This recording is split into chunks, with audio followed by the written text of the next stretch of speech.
Hello friends, we're in a bit of a different angle today purely because I can't bother to set everything up, as lazy as it sounds. Today I want to do a different kind of video, which I saw first on Jack Ben Edwards' channel, where he read the highest rated book on his shelf and the lowest rated book on his shelf and shared his thoughts on it too. And I thought that sounded really fun to look at the worst rated book I own and read that, and then do the same with the highest rating. So we're going to do that. So I spent the last week listing all of the books I own into a Google spreadsheet, and then I have compared the ratings from Goodreads Storygraph, and I found the average rating for every single book, and I put them into list order of rating, the lowest at the top, highest at the bottom. It took me so long, and considering I'm not mathematically minded, finding the average rating for every book took me far longer than it probably would have taken the average person, but I have done it. I feel really accomplished. I won't show you the whole thing because it's really long, because I have a embarrassing number of unread books on my shelf, but I don't stop buying books, so it's my own fault. But will I stop? No. And now the lowest read book on my shelf that I'm going to start with, because I'm like, if I start with the worst, then I've only got the best to go, and I can kind of get me out of the slump that the worst rated book's probably going to put me in. So the lowest rated book on my shelf is The Birthing House, which sounds really gross. This is a horror book that my mum read and was like, oh, you should read it because she knows I love horror books, and my mum enjoyed it, but the title of that gives me the ick already. I can see The Birthing House, it's literally right in front of me where my phone is leaning on, so I'm going to get that out now. Here is the book. It sounds like a couple moved to a Victorian house for a new start. It's kind of the house they've always dreamt of, but then they look at an old photo album and it reveals some dark secrets in the house, where there's some sort of link between this old Victorian group of women who used to live in the house or live near the house, and one of the Victorian women is his wife.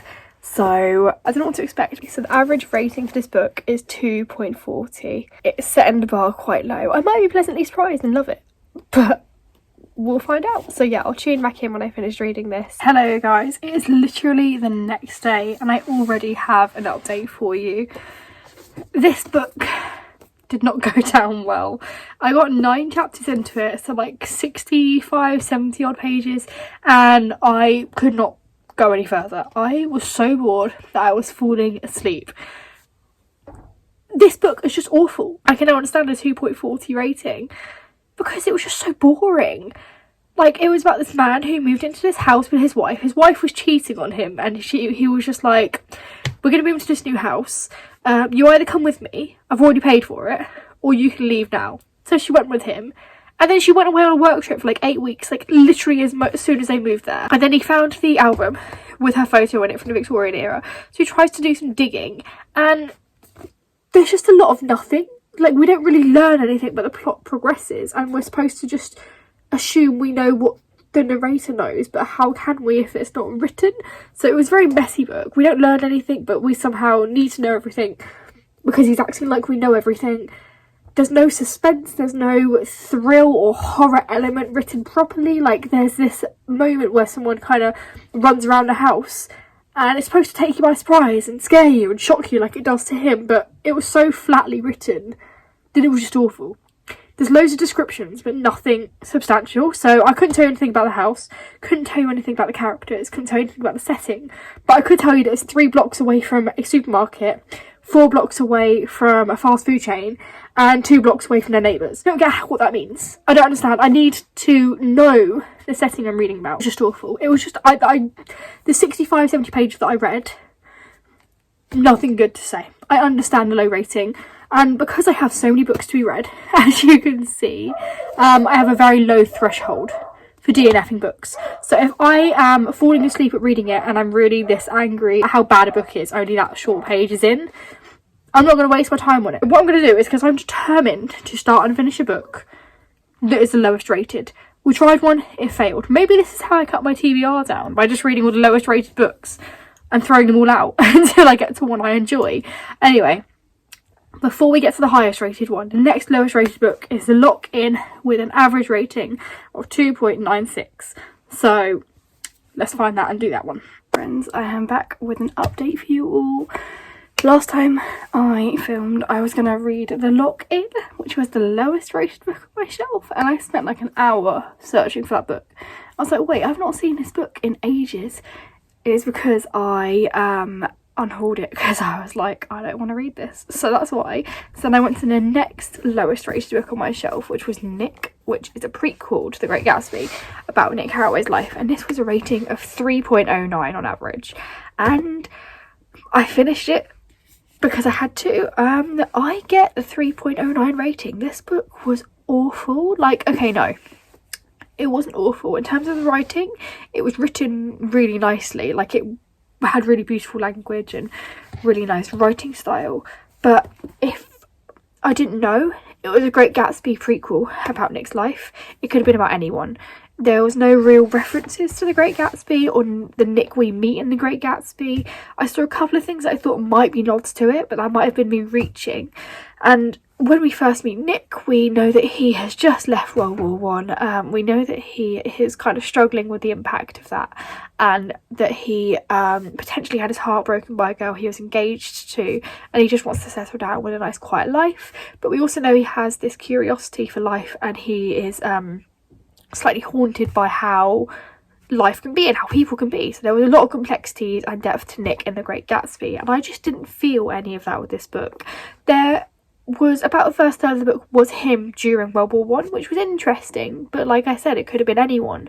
It wasn't really specific to Nick in The Great Gatsby, and I don't think that this book as a whole added anything to his character that we don't already have in The Great Gatsby. I think if you're going to take a book as iconic and characters as iconic as in The Great Gatsby and write something new about them, you need to add something to it. There needs to be a purpose, a reason.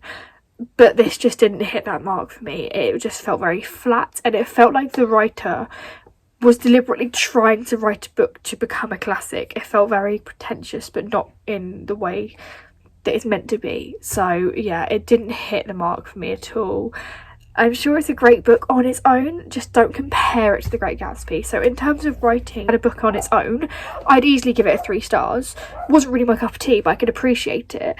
But in terms of it being a book going into expecting one thing and getting something completely different, I'd give it a 2 stars. There was nothing Gatsby about this at all, which is the whole reason I picked it up.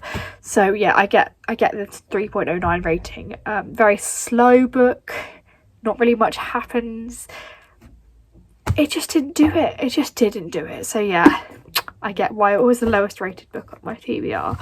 Sorry, but if you like it, then I'm happy for you, but just wasn't for me. Now brings us to the exciting thing, which is the highest rated book on my shelf, which is All My Rage. I picked this up at Yelk last year.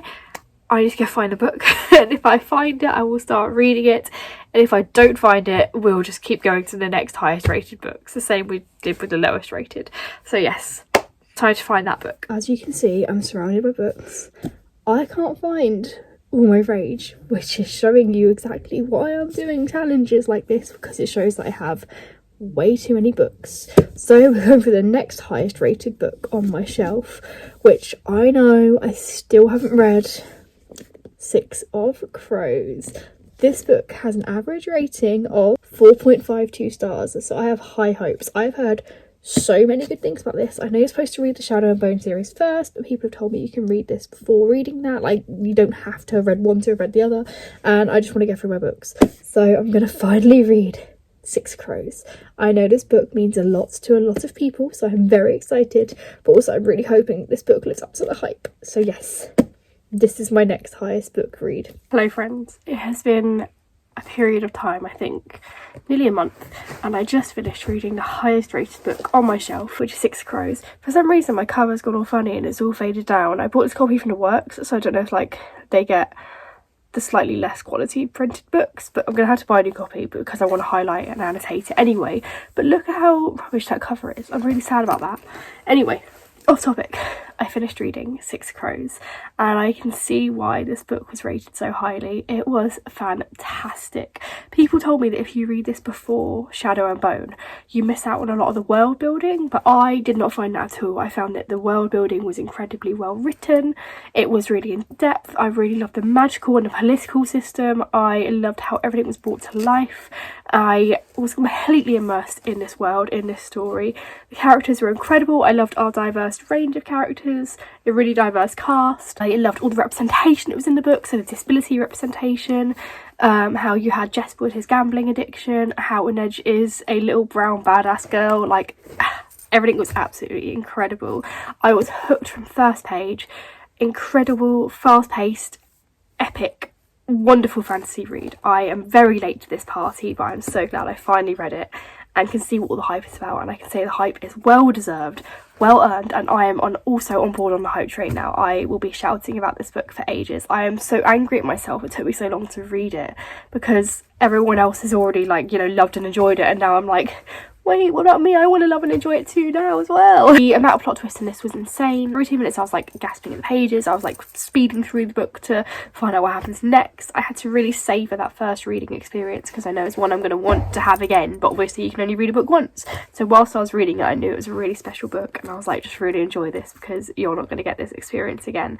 All the twists had me on the edge of my seat. I was gasping, I was laughing, I cried, I was screaming. This book was so unpredictable, and I loved every single page. I already have the sequel, Crooked Kingdom, because I knew that when I finished it I'd want to go straight to the next one, and I was right, because the ending had me crying, screaming, angry, all of the previous emotions. I still had them at the end. It was an incredibly dramatic finale and a proper cliffhanger that has left me wanting more. So I'm going to read a couple of books in between this and the sequel so I can process this one, emotionally reset myself, ready for the next one. And I also do have the Shadow and Bone series, which I will read eventually. I heard they're not as good as Six of Crows, so I'm not like as I need to get to them now, but I will read them eventually because I do want to. And I also want to read through all of Wolves series. So yes, I am now officially a huge fan of the Grishaverse. I love it. I had to check that was the right universe then, but yeah, I love it. I want to read all the books. I want to join the party of everyone shouting about them, because I now understand. And especially because I started off this video with the lowest rated book, rightly so. I think if I'd have started with this one and then gone to this one, I'd have been really angry. But the fact that I started with this one and then went to a really good high book afterwards, that was the right decision to make, because this essentially nearly put me into a reading slump, and this definitely cured that. So yeah, so this is the lowest and highest rated books on my shelf that I have read in the last month or so. I quite enjoyed doing this. I like the fact that I can compare like literally the two extremes on my TBR and chat about them. I thought it was quite fun, quite a different thing to try. I hope you guys enjoyed it and found it somewhat interesting. Wouldn't really recommend this, definitely would recommend this. I might do this again in the near future, I don't know, we'll see what happens. But yeah, it was a nice little challenge for me to try and pick up a book on my TBR that I probably wouldn't have picked up for a while yet. So yeah, it was very successful. So yes, let me know what you think if you've read any of these or planning on reading any of these. Take care of yourselves, take care of each other, and I will see you all again very soon. Bye!